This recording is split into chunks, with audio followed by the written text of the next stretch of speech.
2 മാസത്തിലേറെയായി അനന്തപുരിയിൽ നടന്നുകൊണ്ടിരിക്കുന്ന ആശാ വർക്കർമാരുടെ സമരം.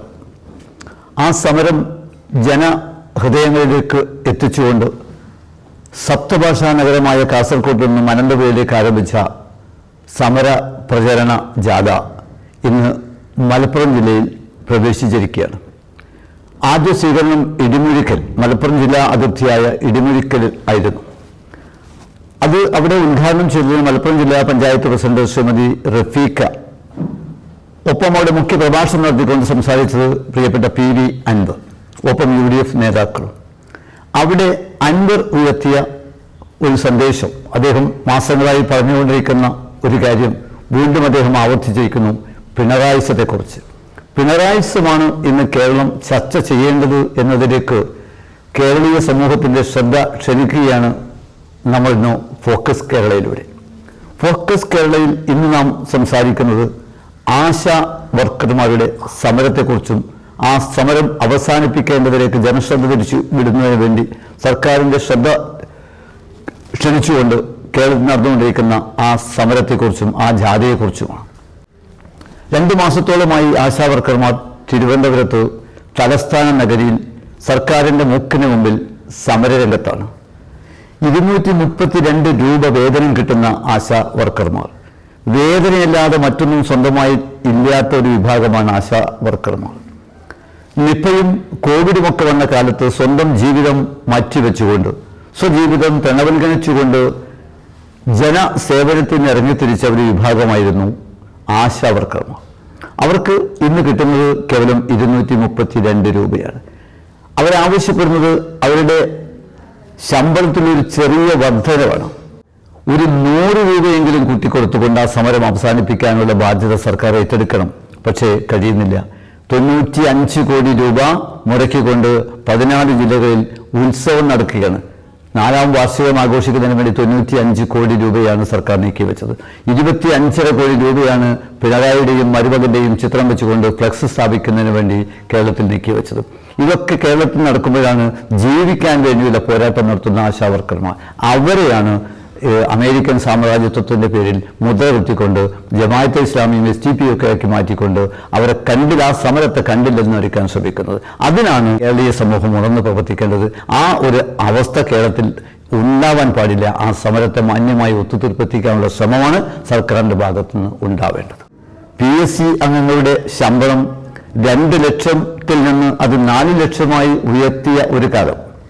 21 PSC അംഗങ്ങൾ, അവരുടെ ശമ്പളം 4 ലക്ഷത്തിലധികമാണ് ചെയർമാൻ ഉൾപ്പെടെയുള്ളവർക്ക്. ഈയിടെ കോൺഗ്രസിൽ നിന്ന് CPMലേക്ക് കടന്നു എന്ന പാലക്കാട്ട് സ്ഥാനാർത്ഥി സരീൻ 80,000 രൂപ ശമ്പളത്തിലാണ് നിയമിതനായത്. ഈവൻ തൊഴിലുറപ്പ് തൊഴിലാളികൾക്ക് പോലും 300-ലേറെ രൂപ കൂലി കിട്ടുന്നുണ്ട് കേരളത്തിൽ.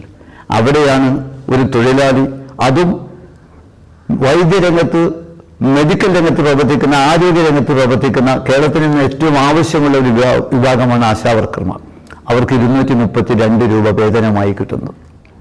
അത് വർദ്ധിപ്പിക്കണമെന്ന് ആവശ്യപ്പെട്ടുകൊണ്ട് അവർ നടത്തുന്ന സമരം, ആ സമരത്തിന് നേരെ ഗോവിന്ദൻ മാഷ് ഉൾപ്പെടെ നടത്തിയ, നമുക്കറിയാം അവരൊക്കെ നടത്തിയ പ്രസംഗവും അവരുടെ വാക്കുകളൊക്കെ നമ്മളെയൊക്കെ വല്ലാതെ വേദനിപ്പിക്കുകയാണ്.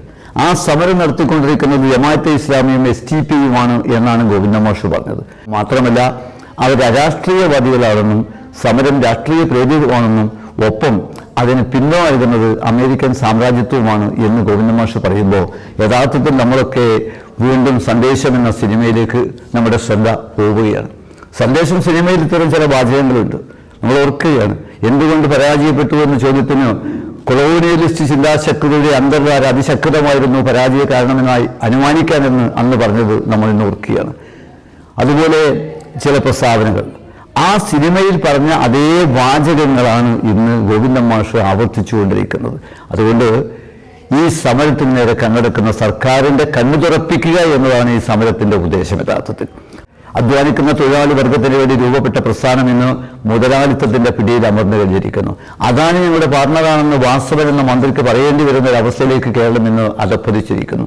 അവിടെയാണ് അൻവറിൻ്റെ വാക്കിൻ്റെ പ്രസക്തി. അൻവർ പറഞ്ഞുകൊണ്ടിരുന്ന പിണറായിസം എന്ന പദം ഇന്ന് ചർച്ച ചെയ്യേണ്ടത് അവിടെയാണ്. അതുകൊണ്ട് ഈ സമരം ജനങ്ങൾ ഏറ്റെടുക്കേണ്ടതുണ്ട്. അതിന് സർക്കാർ അവരെ സമരം അവസാനിപ്പിക്കുന്നതിനുള്ള ശ്രമങ്ങൾ നടത്തേണ്ടതുണ്ട്. അതിനുള്ള പദ്ധതികൾ ആവിഷ്കരിക്കേണ്ടതുണ്ട്.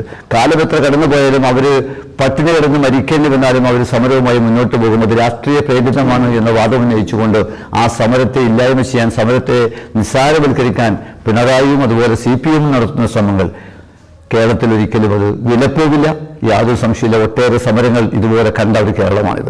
അത്തരം സമരങ്ങളിലൂടെ നേടിയെടുത്ത അവകാശങ്ങൾ സംരക്ഷിക്കപ്പെട്ട ഒരു കേരളമാണിത്. ഇന്ന് കേരളത്തിലെ സമൂഹം അനുഭവിക്കുന്ന ഒരുപാട് അവകാശങ്ങൾ ഇത്തരം സമരങ്ങളിലൂടെ നേടിയെടുത്തതാണ്. ആ സമരത്തെ പോലെ തന്നെ, അല്ലെങ്കിൽ അത്തരം സമരങ്ങളെ പോലെ തന്നെ ഈ സമരവും വിജയം കാണുക തന്നെ ചെയ്യും. ആരൊക്കെ എന്തൊക്കെ പേരിട്ട് വിളിച്ചാലും, അതിനെ എങ്ങനെയൊക്കെ തകർക്കാൻ ശ്രമിച്ചാലും, അത് രാഷ്ട്രീയ പ്രേരിതമാണ് എന്ന് മുതൽകുത്തി അതിനെ പരാജയപ്പെടുത്താൻ ശ്രമിച്ചാലും ആ സമരം വിജയത്തിലെത്തുക തന്നെ ചെയ്യും. ആർക്കും ഒരു സംശയം വേണ്ട. ഇതാണ് കേരളം. കാരണം ജനാധിപത്യത്തെ ആർക്കും തകർക്കാനാവില്ല. ഒരു പിണറായി എന്നല്ല, ആർക്കും കേരളത്തിന്റെ ജനാധിപത്യത്തെ തകർക്കാൻ കഴിയില്ല. ഈ ഭരണമാറ്റം കഴിഞ്ഞ 5 വർഷം കൂടെ ഭരണത്തിലേക്ക് കടന്നു വന്നപ്പോൾ CPM അഹങ്കരിക്കുകയായിരുന്നു. അഹങ്കരിച്ചതിന്റെ പ്രതിഫലനം കാണാനിരിക്കുന്നുള്ളൂ 2026 കേരളീയ സമൂഹം അത് മനസ്സിലാക്കുക. സിന്ധൂരിലും നന്ദിഗ്രാമിലുമൊക്കെ സംഭവിച്ചത് ഇതുതന്നെയാണ്.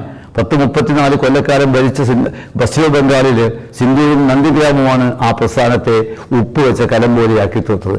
ആ അവസ്ഥയിലേക്ക് കേരളവും മാറുന്നു എന്നത് നാം കാണുകയാണ്. അത് മാറുകയെന്ന് നമ്മൾ ആഗ്രഹിക്കുന്നുണ്ട്. കമ്മ്യൂണിസ്റ്റുകാരാണ് ആലോചിക്കേണ്ടത്. അത്തരം കാര്യങ്ങളെക്കുറിച്ചാണ് പ്രസ്ഥാനത്തെ സ്നേഹിക്കുന്നവർ ചിന്തിക്കേണ്ടത്.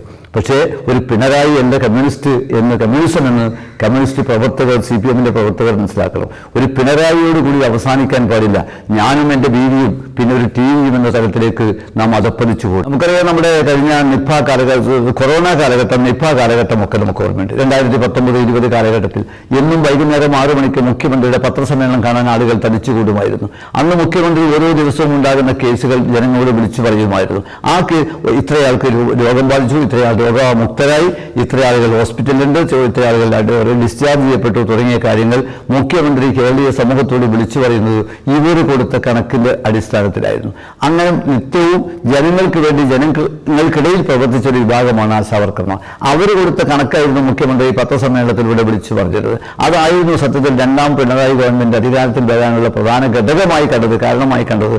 പിണറായി പ്രതികരിക്കുന്നു വൈകിട്ട് 6 മണിക്ക് എന്നതായിരുന്നു. ഇന്ന് അവർക്ക് നേരെ മുഖം തിരിഞ്ഞ് നിൽക്കുന്ന ഒരവസ്ഥയാണ് കാണുന്നത്. അതുകൊണ്ട് പ്രിയപ്പെട്ടവരോട്, കേരളത്തെ സ്നേഹിക്കുന്ന മുഴുവൻ മനസ്സാക്ഷി വരവിച്ചില്ലാത്ത മനുഷ്യ മനസ്സുകളോട് ഞങ്ങൾക്ക് പറയാനുള്ളത് പ്രതികരിക്കുക. പ്രതികരിച്ചുകൊണ്ട് കേരളത്തെ രക്ഷിക്കാൻ ശ്രമിക്കണം എന്ന് മാത്രം ഓർമ്മപ്പെടുത്തുന്നു. മറ്റൊരു വീഡിയോയുമായി വീണ്ടും നമുക്ക് കാണാം. നന്ദി.